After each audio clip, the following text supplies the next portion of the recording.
I'm Charlie Sykes from the Bulwark. It is September 28th, 2023. And in today's Morning Shots newsletter, we talk about the kids' table debate that Republicans had last night. Now, we watched it so you wouldn't have to. But again, it is a reminder that you are not the crazy ones. I mean, this debate was just, how do you describe it? It was a muddled mess. It was a non-event distinguished only by its embarrassing lack of substance and its utter and complete pointlessness. Other than that, though, it was great.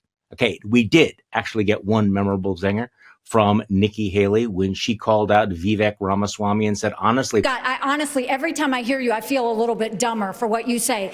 But even that was a little bit warmed over because she kind of ripped it off from one of the greatest movie scenes of all time, Billy Madison.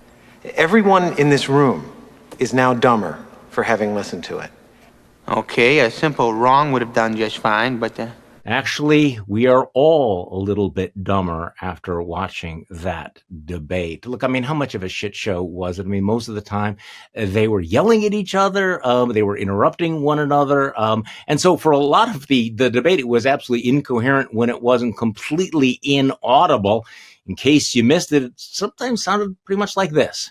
Stuart, can we get back? They were there before I even showed up. Here's a fact, though. Meanwhile, as you might have expected from a Fox Business-hosted debate, there were no questions about Donald Trump's suggestion that General Mark Milley be executed or that massive court decision that found that Donald Trump's entire business was built upon this empire of lies. That never came up. And in today's Bulwark, and I hope you subscribe to the Bulwark, we have a great piece from Nicholas Grossman, who basically writes, it felt like a broadcast from an alternate dimension, one where the Senate had convicted Donald Trump in the January 6th impeachment and barred him from office, freeing up Republicans to leave Trump and all of his baggage behind him and hash out serious policy questions. So, look, because there are so many pundits, they have to come up with winners and losers, and we have to pretend that this actually mattered.